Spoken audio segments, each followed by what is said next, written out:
This is into the side part of the shed. Barry's got his feed boxes made up, and a little bit of jealousy here because this is always what I envision in mind, but after seeing the shape of my breeding boxes, I better get someone else to make them. Well, I did too.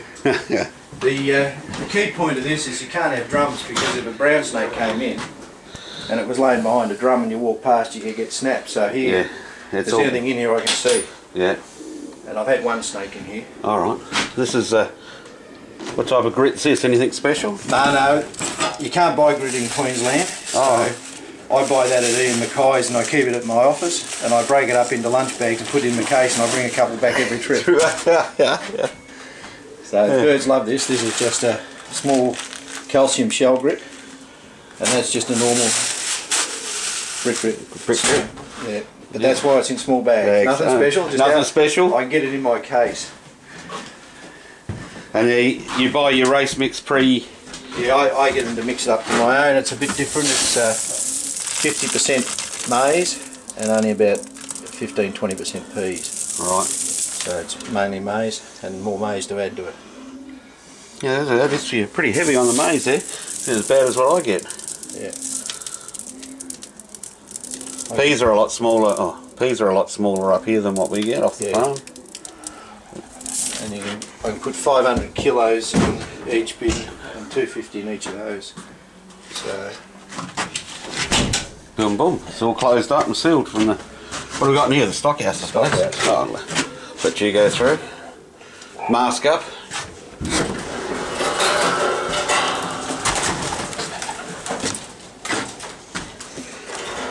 Oh, it's nice and cool in here. Beautiful. Yeah. A lot of them say you can't breed later in the year in Queensland because it gets too hot, but this loft doesn't. No, you've got this. Look out, you're stressing around here. No, these are the troubled pairs that I couldn't get to mate. He's a lovely looking pigeon, the checker. He's a David Leader's cock. Yeah. That was George Vella's old champion producer here. And she's still breeding? Yeah, she smashed the first round of eggs somehow. That's a grizzle cock of the Reverends off his 9th Association Temora grizzle cock. And that's a sister to it.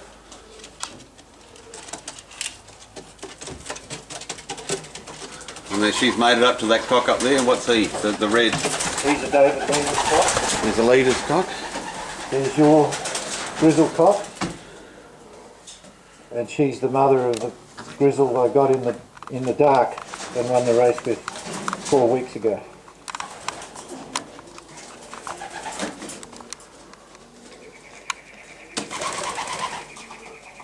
Well, hopefully one day he produces you a winner. That'd be nice. That's the David Leader's fed winner above there. What? Not the checker, the pie, the barred 500 pie. mile fed winner. She's the mother of 3 long distance top 10 fed place birds as well, 600 and 700 mile. That's OBC Les Hanson's best pair that he sold at his recent sale. That's the mealy. The mealy's a Wickham hen. And the cock's on eggs, and I don't own the hen. The owner wanted to put them together and breed some stock birds, so he's got a pair of blue bars. They're on eggs again.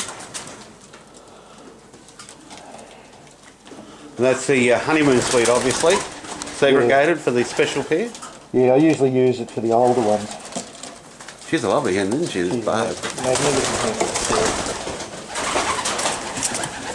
She's a clear winner of the 500 mile fed for David.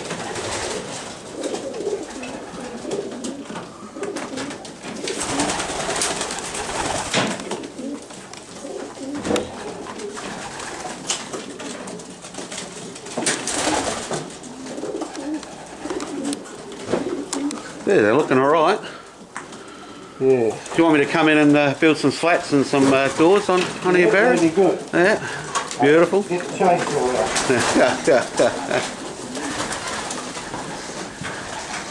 Like I said, they'll breed this shoebox. It doesn't matter what you breed them in, as long as what you're putting in there is quality. This barred, That's a Bill Schutz fed winner I bought off Peter Binks, Pendy Lofts. Pendy Lofts, alright. He bought 4 fed winners off Bill Schutz and then didn't go ahead with breeding, and I've got them all here. That's one of those.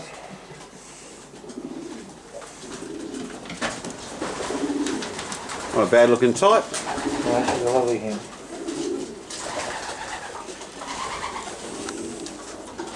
See what I mean by the nooks and crannies of where the birds are. Well, this one's got a little squeaker. Yeah. Yeah, they're underway. That's the hassles I've had. Some have got squeakers and the others have got broken eggs.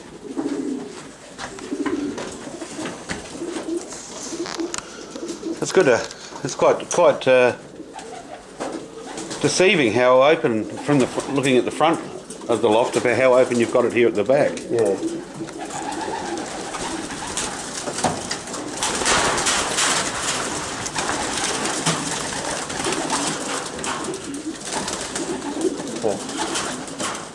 Storage pen at the back, all the spares.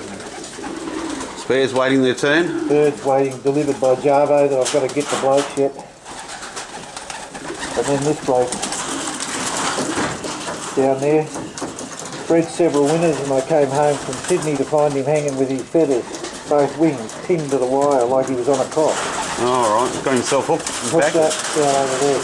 Alright. So I only released him last night, so his wings are still a bit stiff. Lucky to still be with us. Yeah. They find all ways to get him in trouble. A mate of mine in Adelaide there, he is a beautiful cock. They clocked him 3 or 4 times, and come home one day to find where he put the wire up. He had a nail, and it just had a slight hook where he'd bent the nail upwards over. Yeah. He only got the life ring hooked on there and hung himself. Yeah. Unbelievable. He said it wouldn't happen to something that he wasn't clocking. No.